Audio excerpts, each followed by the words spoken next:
제가 다니다가 어떤 사업처나 아니면 가게에 갔는데 그 가게에 성경 구절을 표구해 놓은 것을 보면 굉장히 반갑습니다.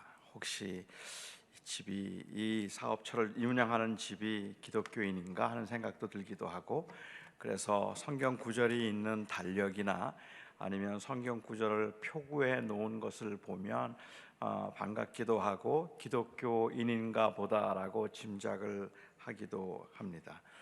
그 표구에 놓은 구절은 어쩌면 그냥 선물을 받아서 걸어 놓은 것일 수도 있겠고, 아니면 그 가정의 좌우명이나 신앙 고백 혹은 마음의 소원을 담아서 그렇게 말씀을 걸어 놓은 것일 수도 있을 겁니다. 그런데 여러분들이 아시는 것처럼 성경은 이 좋은 말씀들을 모아놓은 책이 아니라 성경은 스토리입니다. 그 성경은 스토리이기 때문에 그 문맥에서 떼어서 그 말씀을 따로 두면 원래의 의도와는 상관이 없이 잘못 이해되는 경우들도 있습니다. 사실은 이제 성경을 좀 읽어보겠다고 마음을 먹고 이번에 좀 성경을 읽어야 되겠지 생각하면 옛날에 그 성경에 나오는 그 귀한 말씀들, 원수를 사랑하라, 아니면 대접받고 싶은 대로 남을 대접하라, 오른뺨을 때리거든 왼뺨을 내놓으라, 이런 좋은 말씀들이 성경에 있을 거라고 짐작하고 성경을 읽은 분들은 대개 다 실망하죠. 마태복음부터 이상한 족보부터 시작을 해서 도대체가 알 수 없는 이야기들이 너무 많이 나오기 때문에 그렇습니다. 성경은 스토리이기 때문에 그 문맥이 굉장히 중요합니다. 아마도 사업처에 갔을 때 가장 많이 볼 수 있는 말씀이 제가 생각할 때는 욥기 8장 7절 말씀 아닐까 싶습니다. 내 시작은 미약하였으나 나중은 심히 창대하리라. 아마 이 말씀 여러분들에게도 굉장히 익숙한 말씀이죠. 참 위로가 되는 말씀이고 좋은 말씀이라서 믿지 않는 분들도 이 말씀은 참 좋아할 만한 그런 말씀입니다. 사실 그 해석적 적용의 다양성을 생각하면 그런 말씀들을 그렇게 표구에 놓아서 걸어 놓은 것이 틀렸다든지 아니면 그건 잘못된 것이라고 말할 수는 없을 겁니다. 하지만 그렇기는 하지만 내 시작은 미약하였으나 나중은 심히 창대하리라는 이 말씀은 하나님이 하신 말씀이 아닌 것은 분명합니다. 이 내 시작은 미약하였으나 나중은 심히 창대하리라는 말씀은 하나님의 약속도 아니었고 하나님이 하셨던 말씀도 아니었고 욥이 했던 말도 아닙니다. 이 말은 욥의 친구였던 빌닷이라고 하는 사람이 기복신학적인 근거에서 그 배경에서 한 말이었습니다. 욥의 친구들은 욥이 고난당하고 있다는 소식을 듣고 찾아왔어요. 그리고 욥의 그 처참한 모습을 보고 너무 불쌍했습니다. 일주일 동안 먼 곳에서 그들이 죄를 무릅쓰고 욥을 위해서 기도를 하죠.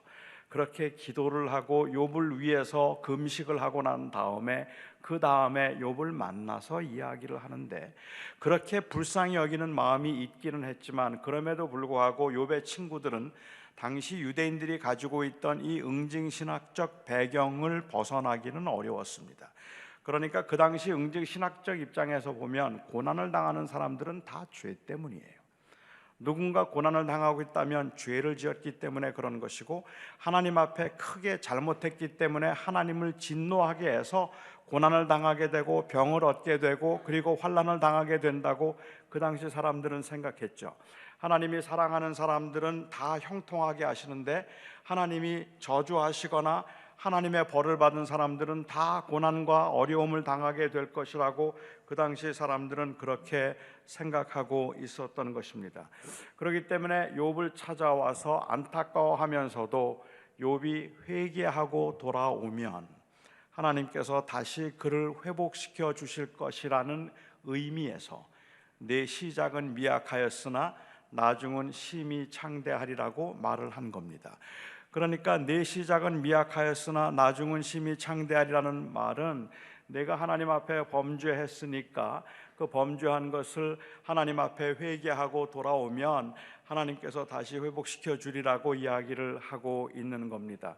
하지만 욥의 경우는 그게 너무 억울했어요. 자기가 범죄했기 때문에 하나님께서 자기를 치셨다면 이건 너무 억울하다는 생각이 들었다는 말입니다. 그래서 욥기를 보면 욥의 친구들과 욥이 이야기하는 장면들을 보면 마치 욥의 친구들이 다 맞는 것처럼 보여지고 욥이 혼자 자기가 의로운 것처럼 말하는 것, 자기가 의롭다고 말하는 것처럼 들리지만 사실은 그렇지 않았던 것은 욥은 하나님 앞에서 자기가 죄인이라는 것을 알았어요. 그러니까 하나님이 죄로 인하여서 자기를 벌하신다면 그거는 어쩔 수 없어요. 당연한 거예요.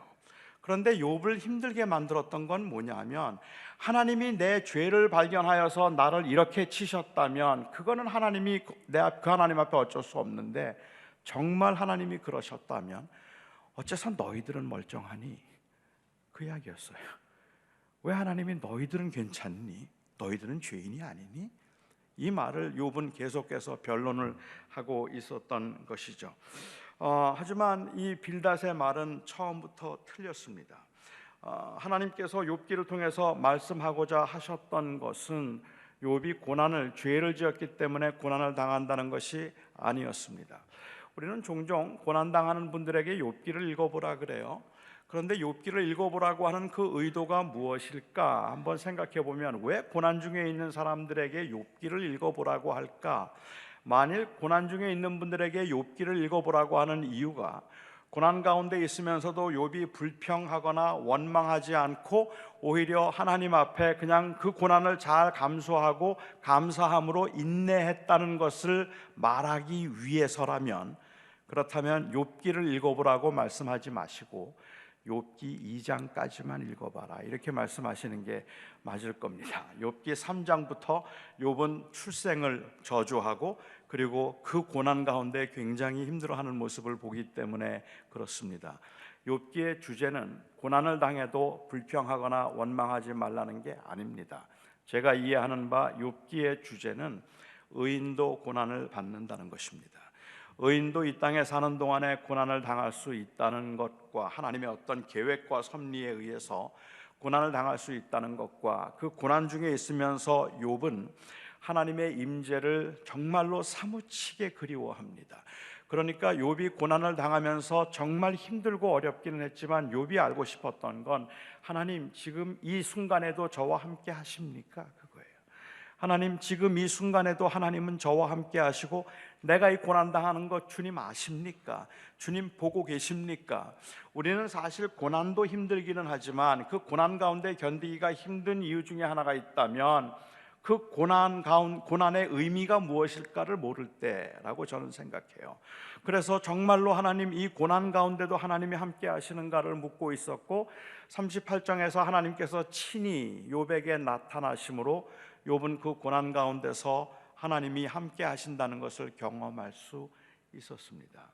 그러니까 욥기의 주제는 고난 중에 있더라도 하나님은 그와 함께 하신다는 것과 그리고 의인도 고난을 당할 수 있다는 것을 말하고 있는 것이죠. 그러니까 이 빌닷은 기복적이고 응징신학적인 전제에서 회개를 하면 큰 복을 받게 될 것이라는 의미로 나중에 지금은 처음 시작은 미약하였으나 나중은 심히 창대하게 될 것이라고 말한 겁니다.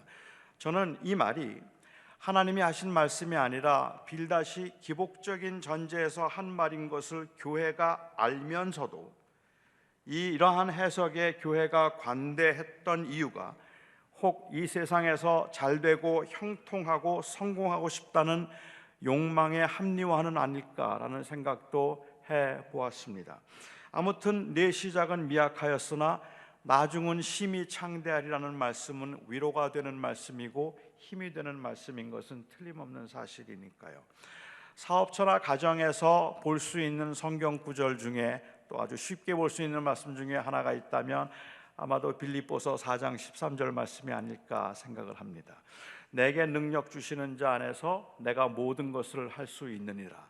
이 말씀도 참 좋은 말씀입니다. 위로가 되는 말씀이죠.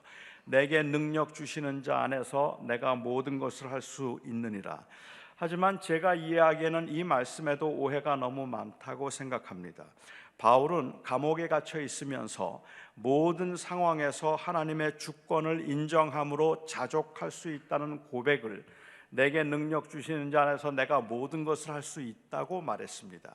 그러니까 바울이 했던 그 고백의 의미는 사실은 그가 지금 감옥에 있기는 하지만 그럼에도 불구하고 내가 비천에 처할 줄도 알고 풍부에 처할 줄도 알고 배고픔과 배부름의 일체의 비결을 배웠으니 나는 능력 주시는 자 안에서 내가 모든 것을 할 수 있다.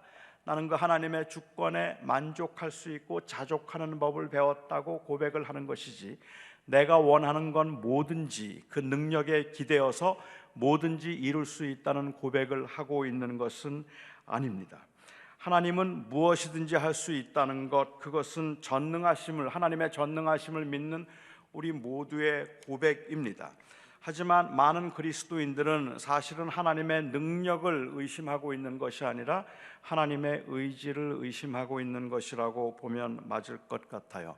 그러니까 하나님이 하실 수 있는가라는 질문은 이 말씀 앞에서 그렇게 적합한 질문이 아닐 거라는 말입니다. 주님께서 이 대구 내일교회를 대구에서 가장 큰 교회로 만드실 수 있을까요? 아멘. 아니, 대구가 뭐예요? 하나님께서는 이 대구 내일교회를 이 한국에서 가장 큰 교회로 부흥시켜 주실 수 있을까요? 아멘. 1년 안에 해 주실 수 있을까요? 아멘. 하나님은 하실 수 있어요. 하나님은 지금 여러분은 형편없고 그리고 참 버겁게 살아가고 있지만 여러분이 지금 운영하고 있는 그 사업처를 아주 큰 사업처로, 그 큰 사업으로, 큰 기업으로 만드실 수 있을까요? 아멘. 우리 청년들, 지금 여러분들의 성적이 그냥 CCD 뭐 그 정도인 거 알아요. 그렇지만 주님께서 오늘 강권적으로 역사하셔서 이번 학기 마칠 때쯤이면 올 A가 되게 하실 줄로 믿습니까? 아멘. 하나님은 전능하신 분이에요. 못하실 게 없는 분이에요. 다 하실 수 있어요. 그런데 해 주실까요? 그걸 모르겠어요. 그렇죠. 하나님이 하실 수 있다는 건 아는데 과연 하나님이 해 주실까? 그러니까 하나님의 의지에 우리는 의문이 있다는 말입니다. 따라서 내게 능력 주시는 자 안에서 내가 모든 것을 할 수 있다는 이 말의 의미가, 하나님은 전능하신 분이니까 그 전능하신 하나님에 기대어서 내가 원하는 건 다 이룰 수 있어 라고 이해를 하고 있다면 그건 잘못된 거라는 말입니다.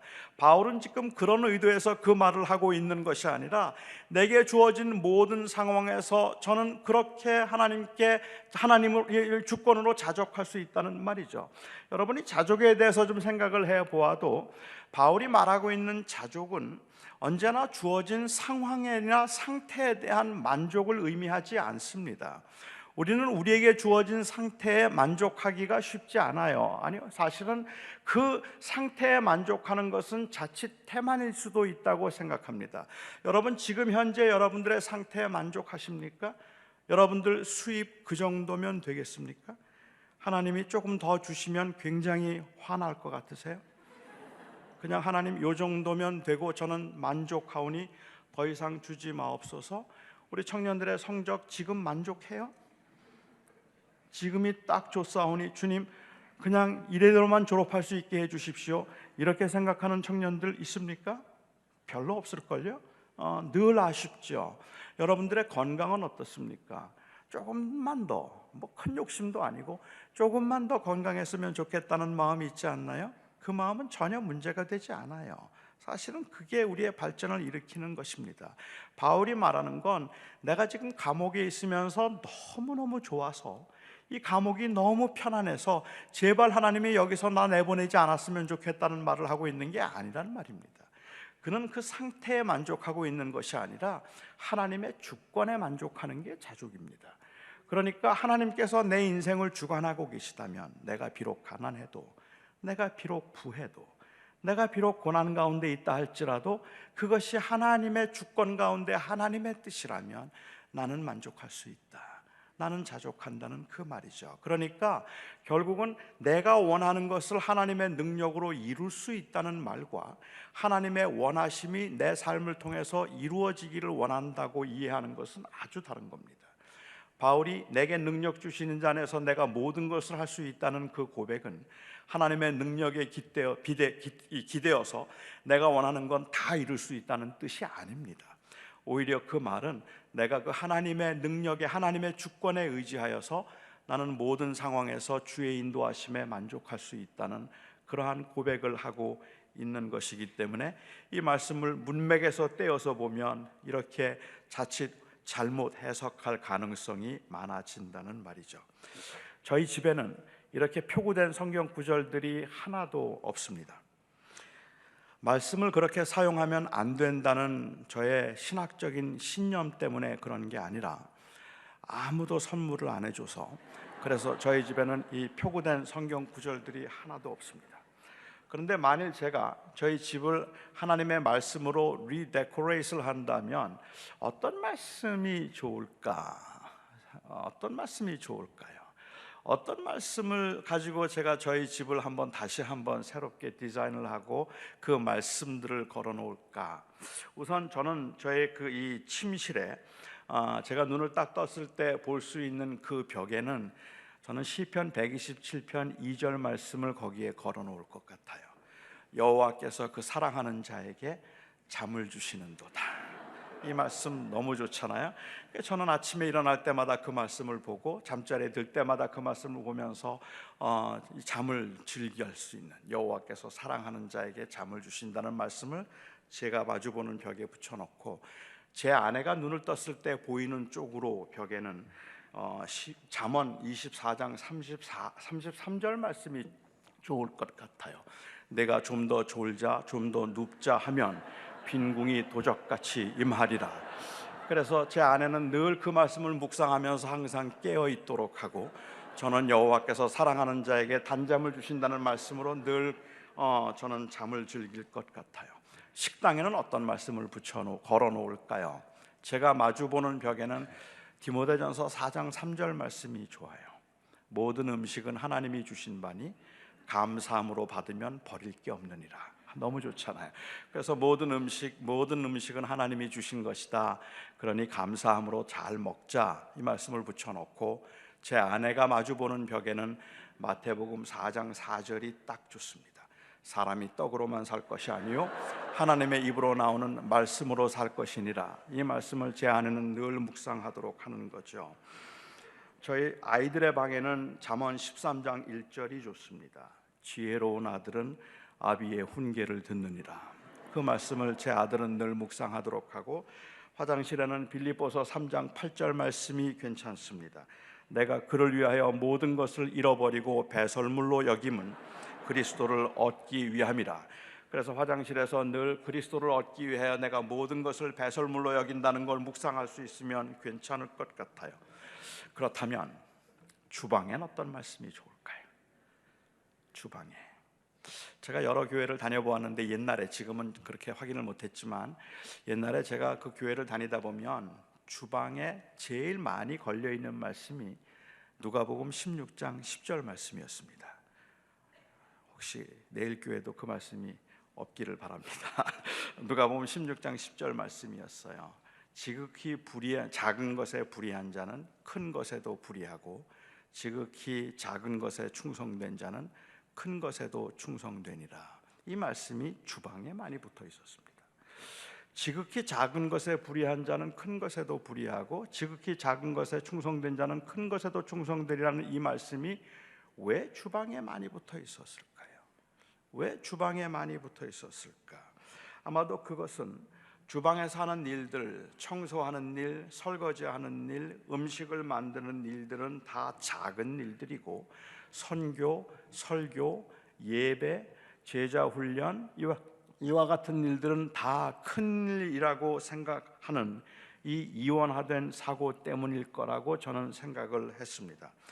성경을 공부하고 제자 훈련을 받는 것은 교회에서 굉장히 중요하고 귀한 일이고, 그 외의 일들은 그렇게 중요하지 않은 그런 일들을 도와주기 위해서 존재하는 그러한 일이라는 생각이 은연중에 사람들의 마음속에 있습니다. 제 아내가 별로 좋아하지 않는 단어 중에 하나가 이 내조라는 단어입니다. 교회에서 누가 제 아내에게 목사님 내조 잘하세요라고 말하면 유난히 그런 날은 기분이 나빠서 돌아와서는 저에게 아주 힘들게 만드는데, 이 내조라는 말, 그 말 자체에 대한 불만을 가지고 있는 것은 아닌 것 같고, 이 말에 대한 인식에 대한 불만이 제 아내에겐 좀 있는 것 같아요. 그러니까 그 내조라는 말 속에 담겨 있는 그 가치관을 보면 저는 목사로서 설교와 선교라는 아주 중요한 하나님의 막중한 일을 하고 있는데, 이 막중한 하나님의 귀한 사역을 잘 감당할 수 있도록 하기 위해서 사소하고 하찮은 일에 신경을 쓰지 않도록 해주는 것이 내조라고 생각하는 거죠. 그러니까는 이 설교와 선교 이런 일들을 잘하고 목회를 잘할 수 있도록 집에서 아이들로 인하여서 신경 쓰지 않고 뭐 음식하는 것, 빨래하는 것들을 잘 보조해 주므로 훌륭한 일을 하고 있는 제가 그 훌륭한 일을 잘할 수 있도록 뒤에서 뒷바라지를 하는 것, 그것이라고 생각을 하니까 이러한 이원화된 생각에서 볼 때는 결국은 내가 하고 있는 일들은 제 아내가 하고 있는 일들은 제가 하고 있는 일들을 잘할 수 있도록 도와주는 하찮은 일 정도라고 생각을 하는 거죠.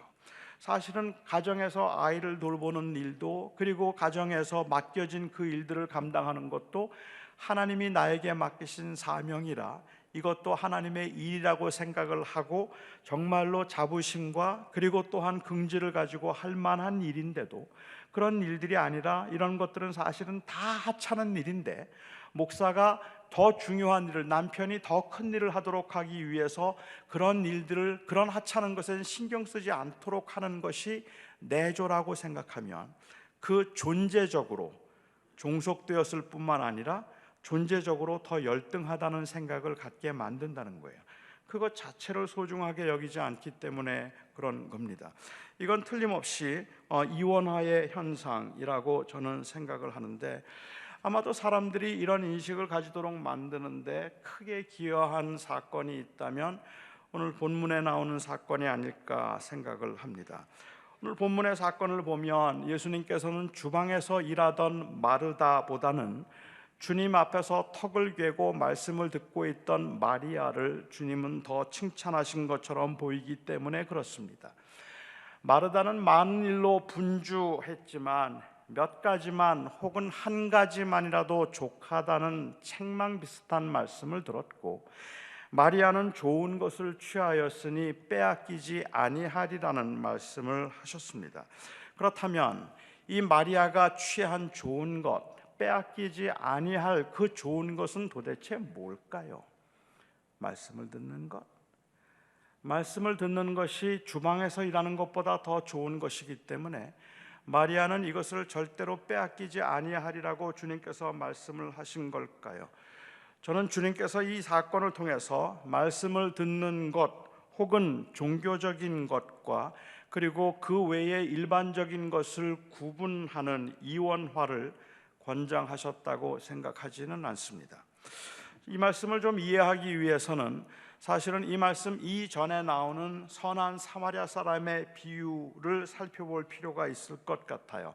물론 이 선한 사마리아 사람의 비유와 그리고 이 마르다와 마리아의 이야기는 전혀 상관이 없는 두 개의 별개의 사건이 우연히 두 개가 나란히 기록되었다고 말할 수도 있겠지만, 제가 생각하기에는 이 두 사건이 나란히 기록된 것은 어떤 절묘한 균형을 이루기 위해서가 아닐까라는 생각이 들기도 한다는 말이죠. 한 율법학자가 예수님을 찾아왔습니다. 그리고 예수님에게 예수님 어떻게 하면 영생을 얻을 수 있습니까? 라고 질문을 했습니다. 사실은 그는 그 답을 미리 알고 있었기 때문에 구도적인 자세로 어떻게 하면 영생을 얻을 수 있는가를 알고 싶어서 질문한 것이 아니라 예수님을 시험하기 위해서 이 질문을 했다고 했습니다. 그런데 이 율법자가 예수님을 시험한 것은 예수님이 어떻게 하면 영생을 얻는지 아는가 모르는가를 시험한 게 아닌 것 같아요. 오히려 율법학자가 예수님을 시험했던 것은 예수님이 답을 아는가를 시험한 것이 아니라 자기가 의인이라는 것을 예수님이 아시는가를 시험해 본 것 같아요. 내가 구원받을 수 있는 의로운 자라는 것을 예수님은 아시나? 이것을 시험해 보고 싶어서 예수님에게 어떻게 하면 영생을 얻을 수 있습니까? 물었습니다. 그가 예수님을 시험하는 것을 아셨기 때문에 주님께서는 어떻게 너는 이해하고 있는가? 라고 물었어요. 그리고 그는 서슴지 않고 대답합니다. 하나님을 내 마음과 뜻과 정성을 다해서 사랑하고 이웃을 내 몸과 같이 사랑하면 됩니다 했어요. 그리고 주님께서 말씀하시기를 내 말이 옳도다, 가서 그대로 행하라 라고 말씀하셨습니다. 이 평소 주님 같지 않은 대답이죠. 평소 주님 같으면 요한복음을 본다면 어떻게 하면 영생을 얻을 수 있습니까? 라고 말하면 주님이 아마 대답하실 때 나로 말미암지 않고는 안 될 거다. 거듭나지 아니하고는, 물과 성령으로 거듭나지 아니하고는 아무도 구원을 받을 수 없다, 이렇게 말씀을 하셨을 것 같은데, 마음을 다하고 뜻을 다해서 하나님을 사랑하고 이웃을 내 몸과 같이 사랑하라고 그렇게 대답을 하니까 내가 만일 그렇게 생각하고 있다면 그대로 한번 해보라, 내가 옳으니 가서 하라라고 말했습니다. 그러자 그가 예수님 앞에 질문을 합니다. 그러면 누가 우리의 이웃입니까? 라고 물었습니다. 아마도 그는 하나님은 마음을 다해서 사랑하는데 누가 우리의 이웃인가, 이웃에 대한 확신이 없었기 때문일까요? 아니, 그거보다는 이웃을 사랑함에도 자기가 구원을 받을 만하다는 걸 보여주기 위해서였는지도 모르겠습니다. 누가 우리의 이웃입니까? 라고 그렇게 묻습니다. 그 질문에 주님께서는 선한 사마리아 사람의 비유를 말씀해 주셨습니다. 그런데 이 선한 사마리아 사람의 비유를 말씀하시고 주님께서 하셨던 그 말미에 하신 주님의 질문이 제가 생각할 때는 굉장히 예리하고 정교하다는 생각을 좀 해보았습니다. 왜냐하면 이 율법학자가 누가 우리의 이웃입니까? 라고 묻고 있는데 주님은 선한 사마리아 사람의 비유를 말씀하시고 난 다음에 이 강도 만난 사람에게 누가 이웃이 되었느냐, 다시 말하면 강도 만난 사람은 누구를 이웃이라고 생각하겠는가라고 주님께서 물으셨다는 겁니다. 이건 오늘날 우리 교회 현실에도 좀 비슷하게 들어맞는 말씀인 것 같기도 합니다. 교회에 물어보세요. 오늘 교회들에게 물어보세요. 누가 우리의 이웃입니까? 교회는 어렵지 않게 대답합니다. 소외된 사람이 우리의 이웃입니다. 가난한 사람이 우리의 이웃이고, 병자들이 우리의 이웃이고, 그리고 약자들이 교회의 이웃입니다라고 대답해요. 우리는 그게 정답인 걸 알고 있어요. 누가 우리의 이웃이냐고 말하면 우리의 이웃은 약한 사람들이고 가난한 사람들이고 병자들이에요. 그런데 약자들과 소외된 사람들에게 가서 물어보세요. 누가 우리 당신들의 이웃이냐고. 그들은 교회를 말하지 않아요. 교회가 그들의 이웃이라고 말하지 않아요. 왜냐하면 그들이 정말 어려울 때 찾아온 적이 별로 없었어요. 우리는 늘 그들이 이웃이라고 말을 하지만 그들은 우리를 이웃이라고 여기지 않는 것이 문제라는 말입니다.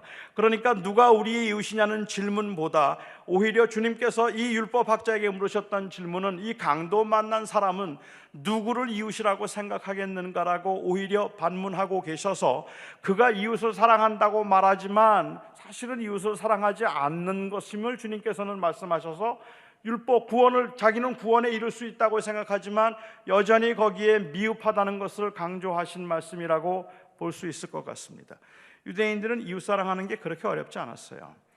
여러분들도 이웃 사랑하는 거 그렇게 어렵지 않을 수 있습니다. 제가 그 방법을 가르쳐 드릴까요? 어떻게 하면 이웃 사랑이 쉬울까? 이웃이 누구인가 하는 것을 정의하는가에 따라서 이웃 사랑이 쉬워집니다. 이웃이란 나와 뜻을 같이 하며 나와 늘 같은 생각을 가지고 나와 비슷한 수준에 있는 사람이 이웃이다, 이렇게 생각을 하면 이웃이 쉬워집니다. 유대인들은 그렇게 생각했어요. 우리의 이웃이 누굽니까? 라고 말하면 세리들 이웃일 수 없어요. 창기들 이웃 아니에요. 죄인들, 이방인들, 그들 다 이웃이 아니기 때문에 사랑해야 될 의무가 없어요. 그들에게 이웃은 하나님을 잘 섬기는 자기들과 같은 경건한 유대인들만이 우리의 이웃이라고 생각하고 있었던 거죠. 그래서 우리는 이웃 사랑하는 게 문제가 없는 거죠. 교회에서 교인들만 사랑하라 그러면 그거 별 문제 없을걸요. 할 수도 있을걸요. 물론 교인들 사랑하는 것도 쉬운 일은 아니지만 할 수도 있을걸요. 하지만 우리와 마음이 맞지 않는 사람들, 뜻을 같이 하지 않는 사람들, 생각이 다른 사람들, 사상적으로 이념이 다른 사람들을 우리의 이웃이라고 부를 수 있을까? 이건 굉장한 도전이라는 말입니다. 그들은 과연 우리를 이웃이라고 하겠는가? 이 질문이었죠. 아무튼 이 선한 사마리 사람의 비유를 보면 한 사람이 예루살렘과 여리고로 가는 그 길 사이에서 강도를 만나서 거반 죽게 되었습니다. 본문은 강도 만난 사람이 누구인지를 정확하게 밝히지 않고 있어요. 주님의 의도를 생각해 볼 때는 이 강도 만난 사람이 유대인이라고 말하는 게 조금 더 맞을 것 같아요. 사마리아 사람이었다면 사마리아 사람을 사마리아 사람이 도와준 거는 어쩌면 또 그 끼리끼리의 이웃에서는 그럴 수 있는 이야기니까, 그러니까 유대인인데 사마리아 사람이 도와주었다는 게 더 적합한, 그러한 적당할 것 같기는 한데, 하지만 본문이 정확하게 누구인지를 말하고 있지 않으니까 뭐 한국 사람이라 그래도 크게 차이는 없을 거라고 생각을 합니다. 예수님은 이 비유를 예루살렘에서 여리고로 내려가는 길에 발생한 일로 설정을 하셨습니다. 약 한 25km 정도 떨어져 있는 예루살렘과 여리고 사이의 길, 여리고라고 하는 곳에는 특별히 제사장들과 레위인들이 많이 모여 살던 곳입니다. 그 제사장과 레위인들이 많이 모여 살고 있었는데, 예루살렘에서 여리고로 내려가던 길에 제사장과 레위인이 강도 만난 사람을 보았다면, 내려가는 길이라는 말은 이미 예배를 마치고 난 다음입니다. 그러니까는 이들은 종교적인 의무를 다한 사람들입니다. 즉 하나님을 사랑하는 그 일을 다한 사람들이에요. 마음을 다해서 예배하고, 그리고 어쩌면 너무 그 예배하느라고 고달프고 피곤했기 때문에 그 피곤한 몸을 이끌고 여리고로 집으로 내려가던 길에 강도 만난 사람을 보게 되었다는 말입니다. 거반 죽게 되었어요. 저는 이 사람을 보면서 그들이 불쌍히 여기는 마음이 없었다고 생각되지 않습니다. 불쌍히 여기는 마음이 있었지만 도와줄 수 없었습니다. 너무 피곤했기 때문일 수도 있어요. 아니면 너무 무서워서일 수도 있을 겁니다. 여러 가지 다른 이유가 있었을 것 같은데, 주님께서 이 비유를 말씀하시면서 특별히 그냥 일반 유대인들이나 일반인들이 아니라 제사장과 레위인을 설정해서 말씀하셨다는 이것은 아마도 주님의 말씀의 의도 속에는 바로 이 종교적인 이유가 포함되어 있는 것 같다는 거란 말입니다. 그러니까는 이들은 하나님 앞에 예배와 제사를 다함으로 하나님을 마음을 다해 사랑하는 그 일을 행하고 난 후에 강도 만난 사람을 보았는데, 강도 만난 사람을 보았지만 그가 하나님 앞에 의무를 다했다는 그 이유로 그의 그 이웃을 사랑하는 문제를 소홀히 여기고 그냥 지나간 사람들인 거죠. 하나님만 사랑하면 되는 거예요. 마음을 다해서 하나님을 섬기고 하나님 앞에 예배했으면 그 강도 만난 사람이 죽게 되었든 어렵든 간에 그를 도와주지 않아도 하나님 앞에 하나님의 사람으로서의 의무와 책임은 다했다고 생각할 수도 있겠다는 말입니다. 그러니까 이들이 종교적인 의무를 다했지만 이웃을 사랑하는 일에 소홀했던 사람들입니다. 이웃을 사랑해서 그들의 필요를 채워주지 않은 채 종교적 의무를 다함으로 마음을 다해서 하나님을 사랑한다라는 그 고백의 문제점이 사마리아 사람의 비유에 나타난다는 말이죠. 그리고 난 다음에 바로 이어서 오늘 본문의 사건이 기록되어 있는 겁니다.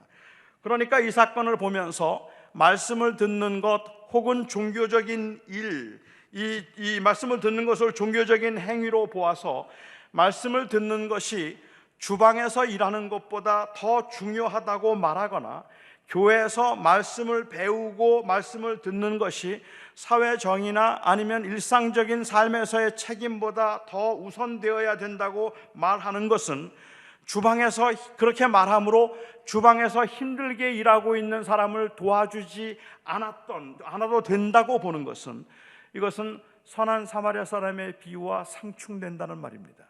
적어도 선한 사마리아 사람의 비유를 제가 말씀드린 대로 이해할 수 있다면, 그렇다면 그 하나님께 예배를 다했기 때문에 강도 만난 사람을 도와주지 않았던 그 일이나, 예수님의 말씀을 듣기 위해서 주방에서 힘들게 일하고 있는 그 자기의 이 언니를 도와주지 않는 것은 비슷한 상황이 된다는 말이죠.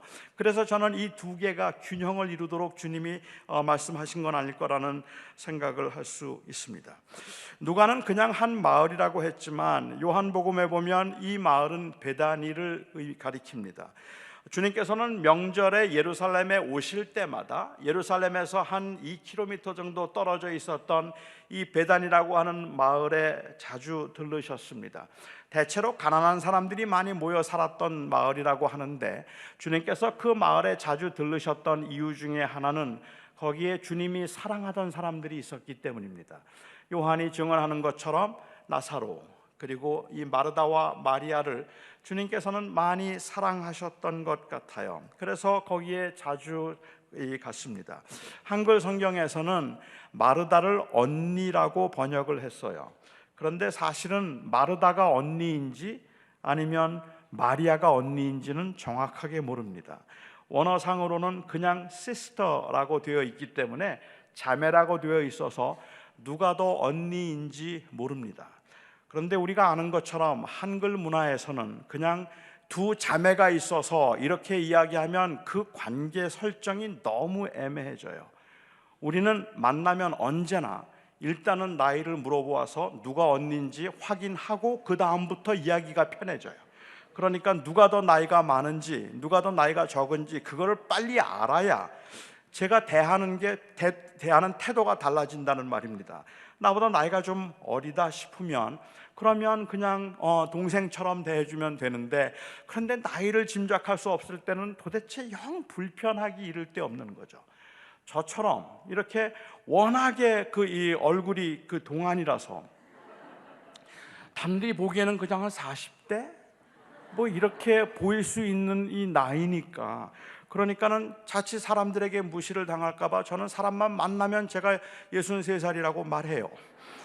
미리 말을 해요. 그러니까 이제 그렇게 이야기를 해서 이 상하 관계를 확인하려고 하는 이런 일들이 우리 문화에서는 뭐 어렵지 않게 있는 일이라고 볼 수 있겠는데, 아마도 그래서일까요?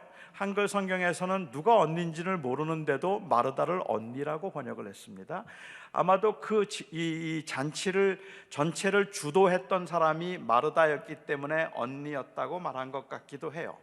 저는 마르다가 언니였다고 전제하고, 그리고 예수님께서 이번 명절에도 그 베다니 마르다의 집에 오신다는 것을 이 자매가 알고 있었다고 전제하고 한번 스토리를 각색해 보았습니다. 마르다와 마리아가 예수님이 이번 명절에 주님 오신다는 소식을 들었습니다. 너무 마음이 설레이고 너무 기뻤습니다. 주님을 사모하고 흠모했기 때문에 주님이 오신다는 이야기를 듣고 너무 마음이 설렜어요. 둘이 서로 의논을 하기 시작했을 겁니다. 이번에 주님 오시는데 주님 오시면 뭐 해드릴까? 주님 뭐 해드리면 주님이 기뻐하실까? 지난번에 오셨을 때 보니까 탕수육 좋아하시더라. 이번에 주님 오셨을 때는 탕수육에 팔보채 어때? 그거 주님 좋아하실 것 같지? 아 그래, 그거 정말 좋겠다. 그렇게 생각하다가 한 자매가 말해요. 그런데 지난번에 우리가 탕수육 해드렸으니까 이번에 오셨을 때는 갈비냉면 어때? 오, 갈비냉면 좋겠다. 정말 주님 갈비냉면 좋아하실 것 같아. 우리 갈비냉면 해드리자. 서로 박수를 치면서 갈비냉면을 해드리기로 마음을 모았어요. 한 자매가 또 이야기를 해요. 그런데 갈비냉면은 조금 너무 약하지 않나? 그래도 냉면에는 빈대떡이지. 우리 주님 오셨을 때 녹두빈대떡도 하나 해드리면 주님이 너무 좋아하실 것 같지 않니? 아 그래 맞아 언니, 그리고 그것도 하자. 녹두빈대떡도 하기로 했어요. 그리고 또 말해요. 녹두빈대떡 하는 김에 만두 어때? 만두. 아 그래도 역시 냉면에는 만두죠. 아 만두도 좋겠네. 주님을 좋아하는 만큼, 주님께 조금이라도 더 해드리고 싶은 그러한 마음이 있는 만큼 그냥 그렇게 다 해드리고 싶었어요. 그래서 냉면에 갈비, 만두, 녹두빈대떡에 나물 몇 가지로 그렇게 합의를 보고 그렇게 해드리기로 했습니다. 너무 설레이는 마음을 가지고 흥분해서 의논을 했던 겁니다. 그런데 여러분, 주님을 초청하는 일은 그렇게 쉬운 일이 아닙니다. 주님을 초청하면 기본으로 따라오는 남자가 12입니다. 그렇기 때문에 어김없이 잔치가 되어버려요. 그래서 12명의 남자들이, 그 식성 좋은 남자들 다 함께 따라오죠. 그뿐만 아니라 동네의 유지들 찾아오죠. 아픈 사람들, 문제 있는 사람들 주님과 상담하겠다고 찾아오죠. 이건 뭐 어김없이 큰 잔치가 될 수밖에는 없는 상황이죠. 그들은 아마도 그렇게 알고 준비를 했을 거예요. 그리고 드디어 주님께서 오셨습니다. 역시 이번에도 12명의 남자들이 쭉 따라 들어왔습니다. 주님과 일행이 도착하니까 마르다의 마음이 분주해지기 시작했어요.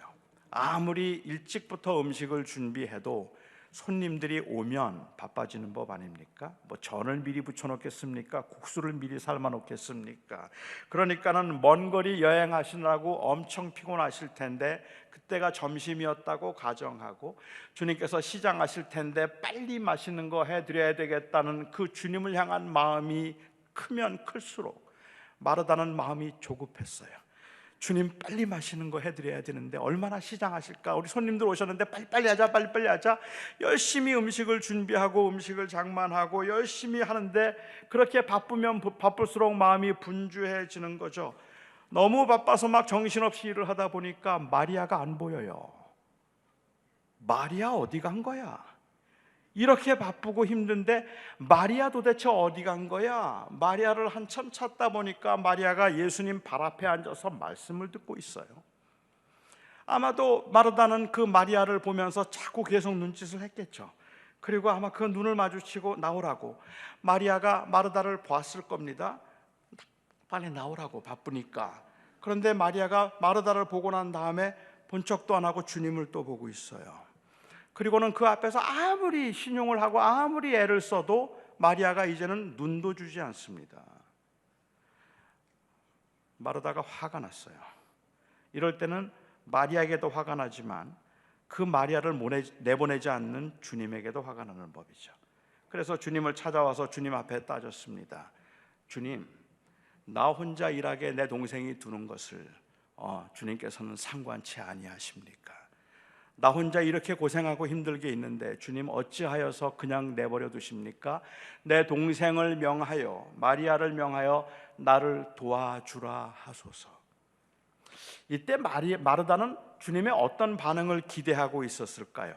어떤 반응을 그가 기대하고 있었을까요? 평소에 주님이시라면 주님께서는 어떤 반응을 하셨을까요? 제가 알고 있는 주님이라면 저는 마리아를 책망하셨을 것 같아요. 마리아야, 너 솔직히 좀 얌체라고 생각하지 않니?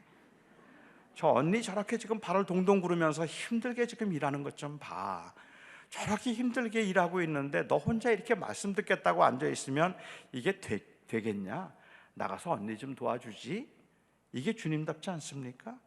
말씀을 듣는 것도 좋지만 행함이 더 중요하니라. 그러니 가서 사랑을 실천하라. 이렇게 주님이 말씀하시는 게 더 주님답지 않느냐는 말입니다. 아니 조금 양보하면 주님께서 오히려 마리아에게 마리아야, 지금 언니가 너무 힘드니까 언니 좀 도와주고 나중에 오늘 저녁에 너한테는 따로 해줄게, 이렇게 말씀하시는 게 주님 같아요. 그런데 주님께서 뜻밖의 마르다를 책망하신 것 같습니다. 오히려 마르다를 보고 말씀하시기를, 마르다야 마르다야, 내가 너무 많은 일로 분주한 것 같구나. 몇 가지만 하든지 혹 한 가지만이라도 족하니라. 마리아가 이 좋은 것을 취하였으니 빼앗기지 아니하리라 라고 그렇게 말씀을 하셨습니다. 주님께서 이 말씀을 하셨는데, 그러면 몇 가지만 혹은 한 가지만이라도 족하다고 말씀하신 주님의 말씀의 의도는 무엇이었을까? 주님을 기쁘시게 하겠다고 정성을 다해서 준비한 그 음식이 부담스럽다는 의미일까요? 아니면 주님께서는 먹는 것보다는 말씀을 듣는 것을 더 좋아하기 때문에 음식 만드느라고 그렇게 일하지 말고 내 말을 좀 들으라고 주님께서 말씀하고 계시는 걸까요? 그래서 마리아가 취한 좋은 것이 말씀을 듣는 것이었다면, 그리고 마르다가 주님의 말씀을 그렇게 이해했다면 그날 주님 점심 못 드셨어요. 마르다도 그래요 주님, 그러면 저도 말씀 듣지요. 앞치마 걷어두고 주님 앞에 가서 말씀 듣지 않겠습니까? 그런데 마르다는 그렇게 이해하지는 않았던 것 같아요. 주님이 말씀하신 의도가 그런 의미가 아니었다는 것을 마르다가 알았던 것 같습니다. 주님께서 마지막 유월절을 보내기 위해서 예루살렘에 가셨을 때 마지막으로 베다니에 한 번 더 들르십니다. 그때 베다니에 가셨을 때는 마르다의 집에서 식사를 하지 않으시고 나 환자였던 시몬의 집에서 식사를 하셨습니다. 그렇게 나 환자의 집 시몬의 집에서 식사를 하실 때 여러분, 그때 마리아가 뭐 하는지 아십니까? 마리아는요, 혁명적인 여자입니다. 어떤 분들은 생각하기를 마리아는 말씀을 듣고 차분하게, 그리고 묵상적이고 이 여성스럽다. 제가 여성스럽다는 말에 조금 여러분들이 오해하지 말고 들어주시기를 바라고, 여성은 이래야 된다는 어떤 스테레오타입을 말하고 있는 것은 아닙니다. 그냥 일반적인 그 생각에 의해서 왠지 마리아는 조금 더 조용하고 차분하고 그렇게 이 명상적인 여인이었고, 마르다는 굉장히 분주하고 바쁘고 그리고 활동적인 여인이었던 것처럼 그렇게 생각을 하잖아요. 제가 보기엔 정반대예요. 마리아는 혁명적인 여자입니다. 그 당시에 마리아를 보면 마리아는 정말 엄청난 여인입니다. 제가 보기엔 그렇습니다. 예수님께서 식사를 하실 때 마리아는 그 남자들이 있는 곳에서 주님의 말씀을 마리아가 듣고 있었습니다. 그 당시 문화에서 남자들이 모여 있는 곳에 여자가 들어가서 같이 있는 것은 허락되지 않았습니다. 그러니까는 그 허락되지 않은 곳에, 남자들만 있는 곳에 여자 혼자 말씀을 듣겠다고 들어간 것도 가히 혁명이고, 그렇게 들어와 있는 그 여인을 아무 말도 하지 않고 받아주시고 말씀을 계속 하시는 예수님도 참으로 혁명적이고, 그렇게 예수님 앞에서 말씀을 듣고 있지만 그것을 가지고 문제를 삼지 않고 있는 제자들도 이미 상당히 많이 깨진 상황입니다. 아마 거기에 바리새인들이 있었다면 어찌 여자가 감히 말씀을 듣는 곳에 와 있느냐고 책망했을 법한 일입니다. 그러니까는 다른 일반 여인들은 하지 않는 일을 마리아는 지금 하고 있는 거예요. 그 주님 앞에서 말씀을 듣는 일을 하고 있었다는 말입니다. 그날 시몬, 이 나환자였던 시몬의 집에서 주님께서 제자들과 함께 주님께서 방에 앉아 계실 때 마리아 뭐 하는지 아십니까? 그날 마리아는 향유를 들고 들어왔어요. 그리고 그 남자들 사이에 남자들이 있는 곳에 들어오셔서 주님께서는 요한복음 12장을 보면 그 주님께서는 들어오셔서 이 마리아는 들어와서 향유 병을 깨뜨리고 향유로 주님의 발에 붓습니다. 그리고 난 다음에 머리를 풀었어요. 머리털로 주님의 발을 씻겼습니다. 그 당시 문화에서 여인이 퍼블릭 앞에서, 많은 사람들 앞에서 머리를 푸는 것은 창기의 행위입니다. 이것은 금지된 행위이고, 이것은 이 사람들에게 지탄을 받을 수 있는 하지 않는 일입니다. 그런데 아마도 마리아가 알았는지 몰랐는지 마치 주님의 마지막 유월절 장사를 지내는 것처럼 주님의 몸에 향유를 붓고 자기의 머리를 풀어서 주님의 발을 씻기는 엄청난 일을 하고 있었습니다. 그때 마르다는 뭐 하고 있었을까요? 요한복음 12장에 보면 그때 마르다는 일을 하고 있었는데 라고 기록합니다. 여기 일을 했다는 말은 일부 학자들이 주장하는 것처럼 주방에서 일을 하고 있었던 것, 여전히 주방에서 그는 일을 하고 있었습니다. 도대체 마르다는 배움이라는 걸 모르는 여인입니까? 순종이라는 걸 모르는 여인입니까? 그만큼 망신당했으면 이제 주님 발 앞에서 말씀을 들어야지. 또 주방에 들어가 있어요. 또 주방에서 그 일을 하고 있어요. 지금 마리아는 주님 앞에서 이런 엄청난 일들을 하고 있는데 마르다는 여전히 주방에서 그 일을 하고 있어요. 주님의 말씀을 어떻게 들었길래 주님께서 그렇게 말씀하셨는데도 또 여전히 주방에 가 있는가 말입니다. 저는 마르다가 주님의 말씀을 그렇게 이해하지 않았다고 생각합니다. 여러분, 그 사건이 딱 연관이 되어 있는 건 아니지만 제가 보면서 느낄 수 있는 것은 마르다가 달라진 게 뭔지 아세요? 마리아가 뭘 하든지 상관하지 않아요. 이제는 마리아가 뭘 하는가가 그리 중요하지 않아요. 내게 주어진 곳에서 내가 주를 기쁘게 하기 위해서 하고 있는 그 일이 이제는 기쁨이 되는 거예요. 그래서 오히려 그것 때문에 주님을 여전히 그것 때문에 마리아가 뭘 하고 있는가에 의해서 마음이 상하지 않는다는 말입니다. 마리아가 택한 좋은 일은 주님의 말씀을 듣고 있는 것이 아닙니다. 마르다는 주님을 기쁘시게 하겠다고 여러 음식을 장만하느라고 분주했는데 그게 잘못됐다는 게 아닙니다.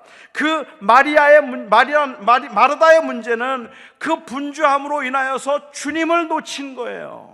그 분주함으로 인하여서 주님을 바라보고 시작했던 일인데 이제는 눈앞에 주님은 안 보이고 마리아만 보이는 거예요. 왜 마리아는 나를 도와주지 않는 거야? 내가 이렇게 바쁘고 힘든데 마리아는 뭐 하고 있는 거야?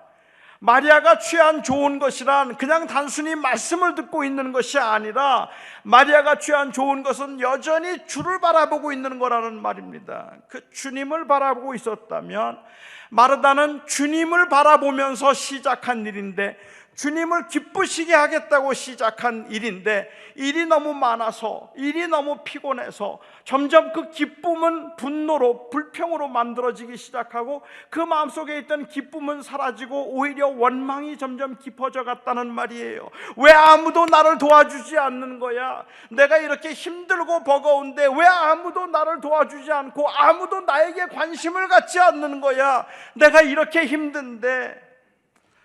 원래는 주님을 기쁘시게 하겠다고 한 일인데 언제부턴지 마르다의 마음속에 마리아만 가득 찼어요.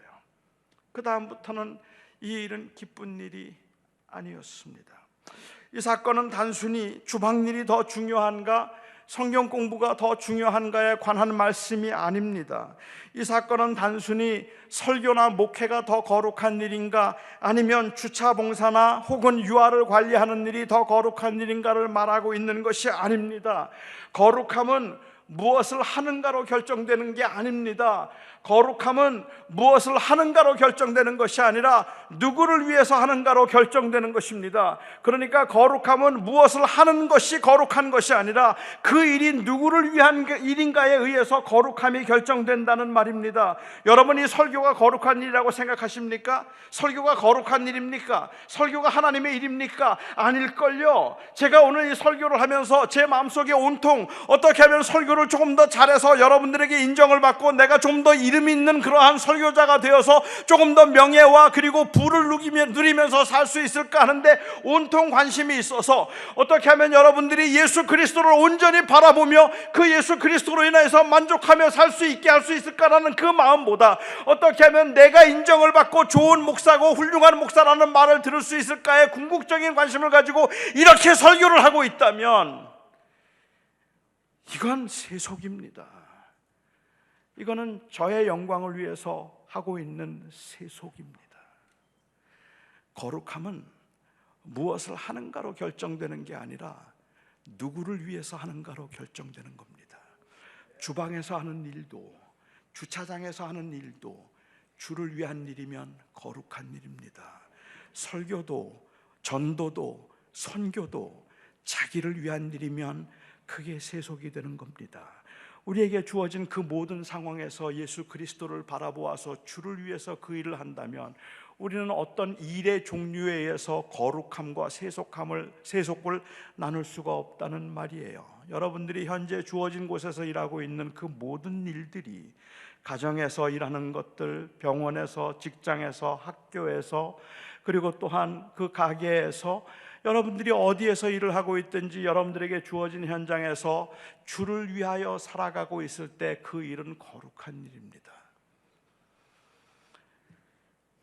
저는 현대 교회가 마르다의 실수를 범하고 있다고 생각합니다. 그리스도의 영광을 위해서 사역을 시작했지만 한 영혼이라도 더 구원하겠다는 간절한 마음을 가지고 우리가 믿고 있는 주님의 사랑을 그 전하고 싶다는 열망에서 시작했지만 어느 때부터인지 너무 분주해졌어요. 너무 마음이 복잡합니다. 사실 하는 게 많다는 건 문제가 되지 않습니다. 저는 음식을 한 가지라도 더 맛있는 것을 해드린다는 건 전혀 문제가 되지 않는다고 생각을 하는데, 그런데 문제가 되는 것은 언제부턴지 이 많은 일들이 부담이 되기 시작하는 거죠. 그리고 자꾸 짐이 되기 시작하는 겁니다. 그러다 보니까 함께 하지 않는 사람들, 도와주지 않는 사람들이 점점 더 섭섭해지기 시작했다는 것이 문제입니다. 아니, 그것보다 더 큰 문제는 주님을 기쁘시게 하겠다는 명목으로 시작한 일이 결국은 자기의 성취와 자기의 의가 되어서 성공이 목표가 되고, 그리고 형통이 동행의 증거가 되는, 이렇게 증거가 되므로 주님을 놓치게 되었다는 것이 문제라는 말입니다. 저는 제가 처음 목회를 시작하고 그리고 사역을 하겠다고 하나님 앞에 헌신을 하면서, 저는 제가 그렇게 큰 교회를 하거나 아니면 큰 목회를 해서 영광을 누리겠다는 생각을 하지 않고 시작했습니다. 정말 주님이 원하시고 주님이 기뻐하시는 대로 주의 부르심을 따라서 하나님의 말씀을 잘 이해하고 공부해서 전하겠다는 마음 가지고 제가 목사가 되었어요.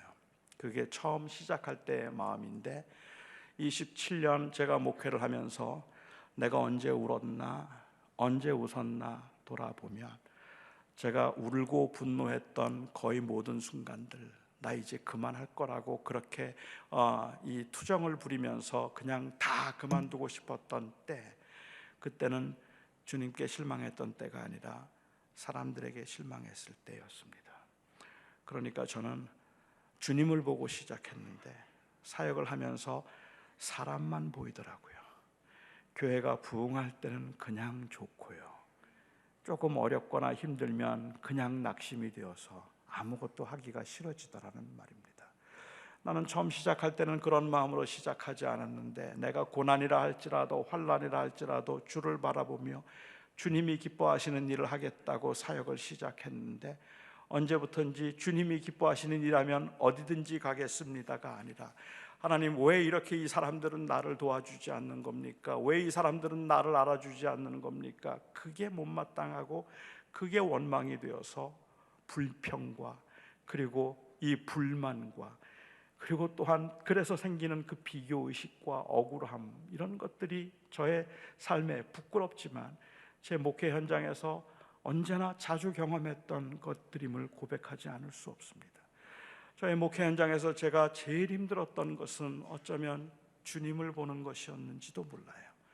주님은 안 보이고 자꾸 사람만 보였으니까 사람 때문에 웃었고 사람 때문에 울었는데, 그 사람 때문에 생기는 그 이 유혹과 그리고 또한 그 시련 가운데 주님을 바라보지 못한 채 그냥 주저앉은 경우들도 너무 많았기 때문에 그렇습니다. 여러분, 목사도 마리아가 될 수 있습니다. 목회도 마리아가 될 수 있습니다. 다시 말씀드립니다. 마리아는 아무 문제가 없어요. 마리아에게 문제가 있는 게 아닙니다. 그런데 마르다에게 있어서는 그 목사도 목회도 선교도 경건도 심지어는 그것조차도 때로는 우리가 주님을 바라보지 못하게 막는 장애물이 될 수 있다는 말입니다. 제가 저희 한길교회 교인들에게 설교를 하면서 그렇게 설교를 한번 한 적이 있습니다. 저는 아무것도 아닙니다 라는 제목을 가지고 세례 요한에 관한 설교를 하면서, 설교 목회자는 아무것도 아닙니다. 세례 요한이 예수님의 그 신발끈을 묶기도 감당치 못하겠다고 말했던 것처럼, 목사는 오직 예수 그리스도만 존귀케 하고 그리스도만 드러낼 뿐이고 목사는 아무것도 아닙니다. 오직 예수 그리스도만이 전부이십니다. 목사를 보지 마시고 예수를 보세요. 이렇게 설교했어요. 그러고 난 다음에 어떤 반응 보이는지 아세요? 교인들이, 나중에 들은 이야기지만 교인들이 그렇게 말을 해요. 아멘 그랬거든요. 아멘 그랬는데, 그리고 난 다음에 교인들이 보인 반응은, 우리 목사님 설교 오늘 들어봤어? LA에 있는 목사 중에 우리 목사님처럼 저렇게 겸손하게 설교하는 사람 봤어? 우리 목사님처럼 저렇게 설교할 수 있는 겸손한 목사 없을걸? 우리 목사님이 진짜 최고 아니야? 저는 아니요, 나 아니라니까, 예수라니까요. 알아요. 그렇게 말하는 목사님이 참 귀하단 말이에요. 여전히 저를 보고 있더란 말이에요. 그리고 저를 바라보고 있는 그 교인들에게 만족해서 그래서 기뻐하는 제 모습이 보인다는 말이에요. 우리가 정말로 바라보게 하는 건 예수여야 하는데 어떤 누구도 예수 그리스도를 바라보는 시선을 가려서는 안 되는 거란 말입니다. 우리가 이곳에 있으면서 정말로 예수 그리스도만 바라볼 수 있어야 되고, 그리스도만이 나의 주님이시라는 고백이 있어야 되는 건데, 성경 공부를 하든 설교를 하든 주방에서 일을 하든 주차 봉사를 하든 무엇을 하든지 결국은 내 인생의 주인은 예수이십니다라는 그 고백이 살아있어서 그 그리스도를 바라보아야 되는데 자꾸 사람이 보여요. 이게 우리에게는 엄청난 유혹인 거죠. 어느 한 외로운 할머니가 말벗이 필요했답니다. 그래서 애완용 동물을 파는 가게에 가서 앵무새를 한 마리 샀어요. 앵무새를 사면서 주인에게 거듭 확인을 했습니다. 제가 지금 외로워서 말벗이 필요해서 앵무새를 사는 겁니다. 이 앵무새 말 잘해야 합니다. 앵무새 말 잘하죠? 주인이 말합니다. 그럼요. 말을 너무 많이 해서 탈이죠. 그래서 그 앵무새를 사가지고 갔어요. 다음날 할머니가 가게를 찾아오셨어요. 앵무새가 말을 안 해요. 그렇습니까? 죄송합니다. 혹시 새장 안에 거울 있나요? 거울 없는데요. 새들은 거울에 비치는 자기의 모습을 보면서 그러면서 말하는 걸 좋아합니다. 거울을 하나 사가시죠. 그래서 거울을 사가지고 갔어요. 다음 날 할머니가 또 찾아오셨어요. 아직도 새가 말을 하지 않아요. 그래요. 새장 안에 혹시 그네 있나요? 그네 없는데요. 새들은 그네를 타면 기분이 좋아져서 그래서 말을 할 겁니다. 그네 하나 장만하세요. 그네를 사가지고 갔습니다. 다음날 할머니가 또 오셨어요. 아직도 말을 안 해요. 혹시 새장 안에 사다리 있나요? 사다리 없는데요. 새들은 사다리를 오르락 내리락 하다 보면 기분이 좋아져서 말을 할지도 모릅니다. 새장을 하나 사가시죠. 내키지 않았지만 새가 말하도록 하기 위해서 새장을 사가지고 갔어요. 다음날 할머니가 또 찾아오셨어요. 안색이 완전히 달라졌어요. 주인이 묻습니다. 새가 말했나요? 그러자 이 할머니가 아주 풀죽은 목소리로 대답해요. 아니요, 새가 죽었어요. 그래요. 정말 미안합니다. 그런데 새가 죽을 때까지도 정말 한마디도 안 했습니까? 죽으면서 딱 한마디 하고 죽었어요. 뭐라 그러던가요? 새가 말하기를 그 가게 먹을 건 안 팔던가요? 그 말 한마디 하고 죽었습니다. 굶어 죽었습니다. 물론 만들어낸 이야기이긴 하겠지만 이 새가 말하도록 하기 위해서 그네도 갖다 놓고 거울도 갖다 놓고 사다리도 갖다 놓았는데 먹을 걸 주는 걸 잊어버렸어요. 그래서 그 새가 굶어 죽었어요. 저는 어쩌면 오늘날 우리 교회 안에서, 이 교회들 안에서 예수님이 질식하고 계신지도 모르겠다는 생각이 들어요. 정말 많은 프로그램들이 있어요. 다양한 프로그램들, 그건 나쁘지 않습니다. 그거 다 필요한 것들이고 귀한 것들이에요. 그런데 그것들을 하느라고 예수님을 놓치고 있는 것 같다는 말입니다. 언제부턴지 주를 향한 기쁨은 사라졌고 모든 봉사와 사역은 그냥 무거운 짐처럼만 여겨지고, 저희 교회에서 한 해를 시작하면 늘 하는, 제일 많이 듣는 말이 뭔지 아세요? 아니, 우리 교회 다른 교회에서 많은 분들이 오셨는데 타 교회에서 오시는 분들이 저에게 오시면서 하셨던 말씀이 뭔지 아세요? 저 아무것도 안 할 겁니다 그래요. 저 시키면 교회 떠납니다 그래요. 저 아무것도 안 해요. 금년엔 전 아무것도 안 할 겁니다. 왜요? 사람에게 다쳤어요. 사람에게. 그 일하면서 사람들에게 마음을 상해서 마음을 꼭꼭 닫고는, 그리고는 주님을 향해서 오히려 그 마음을 열지 못하고 있는 것 같은 모습들을 보게 되는 경우들이 허다하게 많습니다. 우리는 주를 보고 일을 시작했는데 사람들을 보기 시작하면서 일을 멈추게 되는 경우들이 허다하게 많더라는 말입니다. 정말로 우리가 주님을 온전히 바라보는 주를 향한 시선을 회복하지 않으면, 그러면 우리는 주어진 것들에 너무 거기에 치여서 이런저런 일들로 너무 바쁘고 분주한 가운데 주님이 안 보이면 마르다처럼 되는 겁니다. 그 주님을 기쁘시게 하겠다고 시작했던 그 일인데 너무 이 음식을 많이 하다 보니까 바빠서 도와주는 손길이 도와주지 않는 것 때문에 주님이 원망스러워지기 시작하고 그 불평으로 바뀌는 그런 이 모습을 우리가 보게 되는 거라는 말이죠.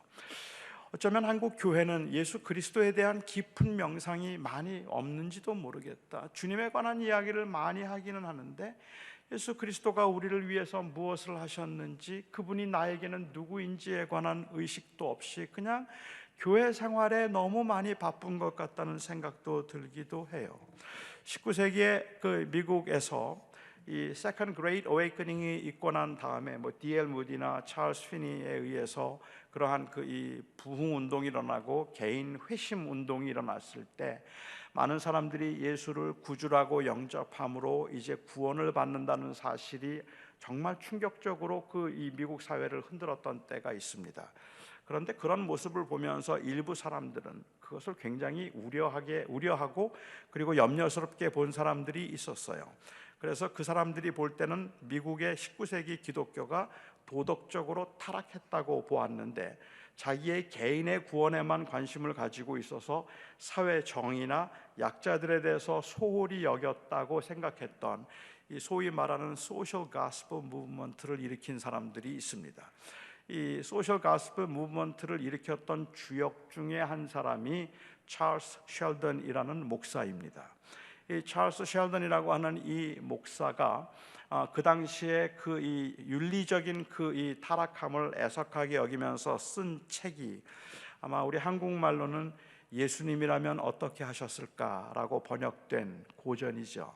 영어로는 In His Steps라는 그 책인데, 예수님이라면 어떻게 하셨을까라는 그 고전적인 책을 썼습니다. 거기에 나오는 질문은 What would Jesus do? WWJD. 예수님이라면 어떻게 하셨을까? What would Jesus do? 예수님이라면 어떻게 하셨을까 하는 이 질문이 거기에 그 책에 늘 흐르고 있는 질문입니다. 그런데 최근에 미국의 복음주의에서는 우리가 예수님이라면 어떻게 하셨을까? What would Jesus do?를 말하기 이전에, WWJD를 말하기 전에 WHJD를 우리가 잊어버렸다라는 것을 지적합니다. What has Jesus done? 예수가 우리를 위해서 무엇을 하셨는가? 예수가 우리를 위해서 무엇을 하셨는가에 대한 깊은 고민과 성찰과 감동이 없이 예수님이라면 어떻게 하셨을까라는 그 윤리적 순종에 관한 이야기를 많이 강조하는 것은 사람들로 하여금 율법적으로 눌리게 만든다고 생각을 하는 거죠. 그렇기 때문에 우리에게 정말 중요한 것은 봉사를 하기 이전에도, 섬기기 이전에도 예수가 나를 위해서 무엇을 하셨는가, 예수님이 나를 위해서 무슨 일을 하셨는가, 그래서 내가 받은 은혜가 어떤 것인가에 대한 깊은 그러한 그 감동이 우리 안에 있을 때, 그것이 우리로 하여금 섬기게 만들고 순종하게 만드는 힘이 돼야 되는데, 우리는 섬기면서 자꾸 주님 놓치고 있는 거예요. 그리고 눈앞에 있는 일만 보고 있는 것 같은 그러한 모습들을 많이 보게 된다는 말입니다. 그것이 애석한 일이 아닐 수 없다는 생각을 좀 하게 되는 것 같아요. 요즘도 교회에서요, 종종 나오는 말이 내려놓음이라는 말이 한국 교회에도 화두인 것 같아요. 내려놓음 아니면 자기를 비움, 이런 이야기들인 것 같아요. 저는 그 내려놓음이 굉장히 중요하고 소중한 말이라는 것은 인정을 하지만, 그럼에도 불구하고 좀 아쉬움이 있다는 생각이 듭니다. 내려놓음은 그리스도인들이 궁극적으로 추구하는 것은 아닙니다. 그리스도인들이 궁극적으로, 교회가 추구하는 것은 내려놓음이 아니에요. 물론 너무 많이들 올라가려고 하고 취하려고 하기 때문에 그 자체가 굉장히 덕이 되는 것처럼 들려지기는 하지만, 그리스도인들이 궁극적으로 바라보는 것은 내려놓음이나 비움이 아닙니다. 내려놓음으로 이야기를 하면 제 생각에는 목사들보다는 스님들이 좀 나아요. 그 스님들이 더 많이 내려놓으신 것 같아서, 내려놓음을 추구하고 있는 현대에서는 심지어는 교회에서조차도 스님을 초청해서 그 스님에게서 강론을 듣기도 하는 것 같아요. 제가 좀 재밌는 경험을 했는데요. 며칠 전에 제가 이제 호텔에 있으면서 낮에 그 TV를 봤어요. 근데 이제 그 TV를 보는데 기독교 방송 설교가 나오더라고요. 그래서 제가 이제 그 기독교 방송을 보는데, 바로 그 기독교 방송 전에 불교 방송이 있더라고요, 채널이. 그래서 제가 불교 방송을 틀었는데 거기 스님이 말씀을 하시는 거예요. 근데 그 스님의 강론의 내용이 뭔가 하면, 여러분, 할 수 있다 마음 먹으면 하는 겁니다. 그런데 우리가 마음을 비우고 그냥 내가 할 수 있다 생각하면 합니다. 할 수 있습니다. 그 말씀을 하세요. 그래서 제가 이제 조금 계속 들을 건 아니니까 좀 듣다가 그 다음에 제가 기독교 채널을 들었는데 어느 목사님이 설교를 하시는데 똑같은 이야기를 하는 거예요. 똑같은 이야기를 할 수 있다 하면 하는 겁니다. 그러니까 우리가 항상 긍정적인 마음을 가지세요라는 이야기를 해요. 사실은 불교에서도 스님들도 또 아니면 목사들도 긍정적인 마음에 대해서 아니면 내려놓음에 대해서 이야기를 많이 할 수 있을 것 같아요. 그런데요, 우리 교회의, 기독교의 이 궁극적인 목적은 내려놓음이 아니라 올려드림입니다. 우리의 궁극적인 목적은 비움이 아니라 채움입니다. 그러니까 내려놓음은 올려드리기 위한 수단일 뿐이지 내려놓음이 우리의 궁극적인 삶의 목적은 아니라는 말입니다. 내가 겸손하게 살아야 되는 이유가 있다면 그 이유는 오직 그리스도를 높이기 위해서예요. 이게 다른 종교 어디에서도 들을 수 없는 이야기라는 말입니다. 교회가 스님을 초청해서 강연을 들을 수 없는 이유 중에 하나는 그 스님은 예수 그리스도를 말하지 않을 것이기 때문이라는 거예요.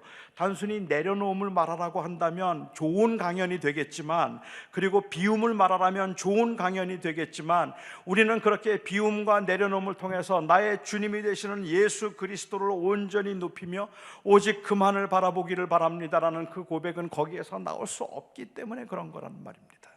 저와 여러분이 이 사역을 하면서, 저와 여러분이 이 땅에서 살아가면서 우리가 하고 있는 일은 오직 그리스도를 존귀케 하는 일이고, 이 그리스도를 높이고자 함이 예배의 목적이고 사역의 목적이고 교회의 존재의 목적이어야 하는 겁니다. 하나님의 아들 예수 그리스도를 우리가 존귀케 하고 그를 높이겠다는 마음으로 우리는 사역을 하고 살아가는 것이라는 말이죠. 마리아가 취한 좋은 것은 단순히 말씀을 듣고 예배에 참석하는 게 아닙니다. 그는 여전히 주님이 좋았어요. 그리고 주님이 기뻤어요. 주님을 보고 있었어요. 마르다의 문제는 너무 하는 일이 많다 보니까 마음이 분주해지면서 그만 주님을 놓쳤어요. 그렇게 주님을 놓치고 그 마음속에 불평과 원망이 생기기 시작했다는 것이 그의 문제입니다. 따라서 마리아가 취한 좋은 것은 단순히 말씀을 듣는 것이 아니라 저는 주님을 보는 것이었다라고 그렇게 결론을 내릴 수 있겠다고 생각을 합니다. 우리가 믿음으로 살자고 이야기를 하면 계속해서 주님을 바라보아야 되는데, 여러분, 주님만 바라본다는 게 정말로 어려운 일입니다. 이거는 현실적으로는 사실은 가능해 보이지도 않은 일인 것 같기는 해요. 우리말에 손가락 두 개면 세상을 가린다는 말이 있습니다. 손가락 두 개로 어떻게 세상을 가릴까요? 손가락 두 개를 눈앞에 가까이 대면 되죠. 그렇게 클로즈업 하면, 그러면 이 세상에 아무것도 안 보이고 손가락 두 개만 보입니다. 미국 사람들은 훨씬 더 자본주의적인 생각을 가져서 우리는 손가락 두 개라고 말하는데 미국 사람들은 동전 두 개라 그래요. 그래서 동전 두 개만 눈앞에 갖다 놓으면 돈밖에 아무것도 보이지 않는다라고 이야기를 하는데, 그러니까 결국은 클로즈업 되는 게 문제죠. 그런데 우리는 살아가면서 아주 사소한 일부터 시작해서 이 중요한 일까지 계속해서 무언가가 자꾸만 팝업이 되는 거예요. 살다 보면 또 어떨 때는 사람이 툭 튀어오르고, 어느 때는 갑자기 문제가 튀어오르고, 멀쩡하게 살다가 갑자기 자녀 문제가 아니면 직장 문제가 갑자기 하나씩 툭툭 튀어오르면, 그러면 앞을 가려서 아무것도 보이지 않아요. 정말로 그것밖에 안 보여요. 죽을 것 같기도 하고 너무 불안하고 두렵기 이를 데 없는 거죠. 그 문제가 튀어오르면, 믿음으로 산다는 말은 사실은 그럴 때 우리가 이걸 무시한다는 게 아니라 이것을 할 수 있는 만큼 기도와 예배와 주를 향한 묵상과 명상을 통해서 그것을 할 수 있는 만큼 끌어내리려고 애를 쓰는 거예요. 그 문제가 크기는 하지만, 여전히 거기에 있긴 하지만, 실제 문제는 커서 문제가 아니라 가까이 와 있기 때문에 문제인 거잖아요. 그러니까 그걸 조금만 더 끌어내리면 주님이 보여요. 우리는 그 주님을 보려는 몸부림을 가지고 지금은 내가 그 사람 때문에 아무것도 못하겠단 말이에요. 지금은 내가 그 인간 때문에 내가 정말 인생이 불행하다는 생각이 들 만큼이나 너무 팝밥이 돼서 클로즈업 되어 있다는 말이에요. 지금은 내 경제적인 문제가 그것 때문에 아무것도 보이지 않는 거예요. 내 직장 상사 때문에 아무것도 보이지 않는 거예요. 그게 튀어 올랐으니까 우리는 기도를 통해서 그걸 좀 끌어내려 보고 싶은 거예요. 그리고 그 너머에 주를 보고 싶은 거예요. 주님 보면 길이 보이고 주님 보면 할 일이 생겨요. 그렇기 때문에 우리는 이와 같은 집회를 통해서도 주를 보자고 말하면 이거는 그냥 언제나 주만 선명하게 보이는 게 아니라 내 앞에 주를 가로막고 있는 그 많은 장애물을 뛰어넘어서 그 너머에 있는 주를 보려는 몸부림이 우리 안에 있어야 되고 그 고백이 우리 안에 있어야 된다고 생각합니다.